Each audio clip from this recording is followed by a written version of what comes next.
কুল্লামা রুজিকু মিনহা মিন সামারাতির রিজকা ক্বালু হাযা আল্লাযী রুজিকনা মিন ক্বাবলু ওয়া উতু বিহি মুতাশাবিহা। আমরা যখন জান্নাতে যাব, আমাদেরকে জান্নাতের যখন কোনো ফল দেয়া হবে, লেটস সে অ্যাপেল দেয়া হলো খাওয়ার জন্য, এই অ্যাপেল দেখেই মানুষ বলবে এই তো আপেল তো দুনিয়াতেও খাইছি। তার মানে দুনিয়াতে যে খাইছে এই সেন্স কিন্তু আমরা ভুলে যাইনি। অনেকে জিজ্ঞেস করে যে আখিরাতের এই সেন্সেশনটা কেমন হবে, আখিরাতে কি দুনিয়ার সবকিছু আমার মনে থাকবে, দুনিয়ার যা যা ঘটছে সবই কি আমার সেন্সে থাকবে, ব্রেনে থাকবে, নাকি অন্যরকম জগৎ? এই আয়াত প্রমাণ করে দুনিয়াতে আপনি কি করেছেন সবকিছু আপনার মনে থাকবে।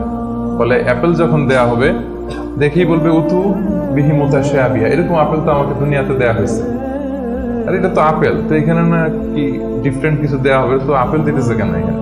আপেল অনেকে আপেল লাইকও করে না দুনিয়াতেই, সেইখানে যদি আপেল দিয়ে আপেল দেয় বা কমলা দেয়, হয়তো মানুষ এরকম প্রশ্ন করবে, এবং কোরআন তো সেটা টেস্টিফাই করছে যে হ্যাঁ, মানুষ বলবে যে এটা তো আমরা দুনিয়াতেই খাইছি। তখন আল্লাহ বলবে যে না, এটা অ্যাপেল, বাট দুনিয়ার অ্যাপেলের মতন। দুনিয়ার আপেলে একটা স্বাদ পাওয়া যায়, এই আপেলে হাজার স্বাদ পাওয়া যায়।